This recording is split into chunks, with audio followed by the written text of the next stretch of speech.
Hey, hello everyone. Danny Hernandez here saying hello from Mexico. Yeah, well, I hope you're having an amazing time. Well, this is the thing. Today, I want to talk to you about finding your own voice and how important it is. And let me tell you something. My wife found this YouTube channel a long time ago already. And I don't know if you've seen it. It's Binging with Babish. I don't know if you know that channel. If not, let me tell you just a little bit. Before you go, yes, you should check it out, but wait. In this one, this channel, I didn't know it. My wife is the one that knew it, and she's the one that check it out, you know. And what happens is that Andrew Douglas, he's the one that they call him Babish, but that's not his name, you know. He's the one behind this show, and what he does is that he cooks. He cooks several meals that you find in different TV shows, cartoons, movies, etc., you know. And it's fun to watch, you know, but you don't see him. You see just from this side down, well, all the way to table, you know, where he's actually cooking. I found it very interesting, and more than the actual show, because it is very cool. It's how it was made, or the concept behind it, you know, because he's not a cook. He's actually a visual effects artist, yeah, and the show doesn't talk about visual effects or anything, and I think that he doesn't really use a lot of effects, or I haven't seen any actually, just very cool shots, but that's it, you know, in the show. So I was surprised by that, because number one, he's known because of his cooking. Number two, he's not in front of the camera. Number three, he's not using visual effects. It's like, okay, so what? You know, and we know his voice once you hear him, because most of the times you only hear his voice, you don't see him. You see the dishes, you see what he's doing, but you don't actually see himself, just the voice. And I think that's a very important aspect for leaders, you know. Let me tell you where I'm going. The thing here is that I don't know if you've heard Eric Edmits talking about how to be a very good keynote speaker. There's a fly around here. So he says that it's important for us to learn that to be a very good speaker, public speaker, especially because that strengthens your leadership. Yeah, and I agree with that. I agree with that because it doesn't matter how big your audience is. It's important for you to get your message across. It doesn't matter if it's one person, two people, or if you have, I don't know, 6,000 people in an arena. Getting your idea across is extremely important. Yeah, and one of the things here that's very important is that sometimes the channel or how you are known to the people, it's what has to make it easier for everyone to understand what you're trying to say.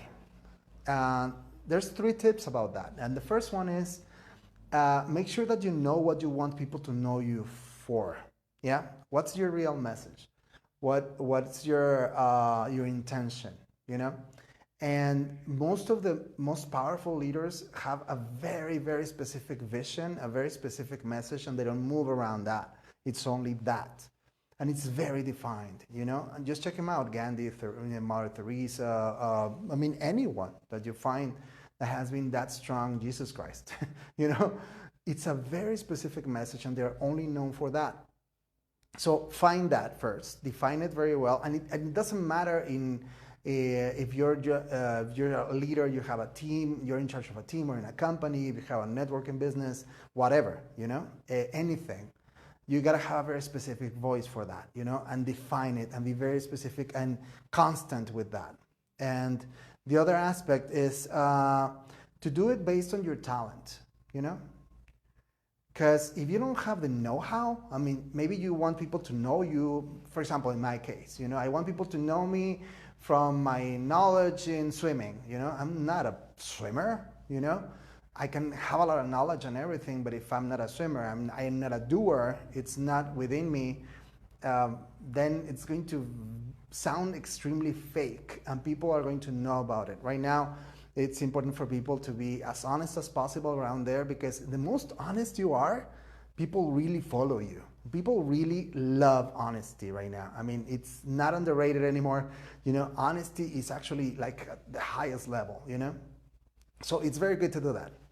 And so find it based on your talents. For example, in my case, I love talking about love. You know, everything surrounds love, you know.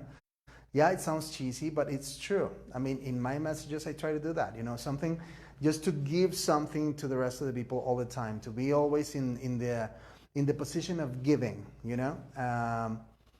And I think that we need love in everything, especially in the workforce.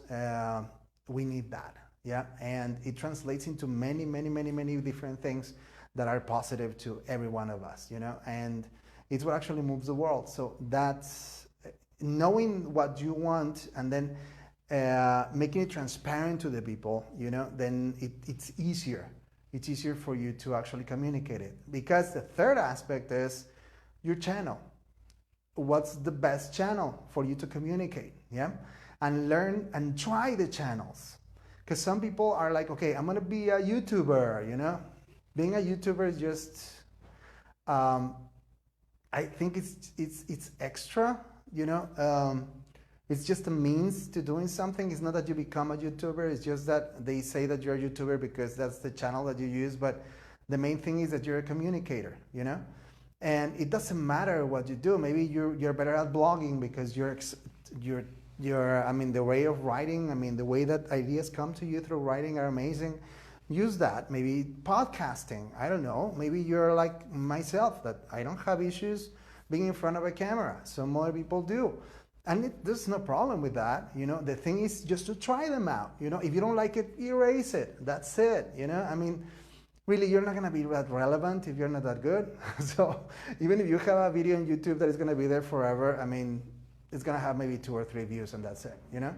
But if it goes viral, then maybe you're very good at it and you didn't know. Yeah. So I think it's important for us to just try the different channels, you know, and don't, just for the sake of the team, just for the sake of your leadership, you're going to grow a lot if you're trying and trying and trying different channels.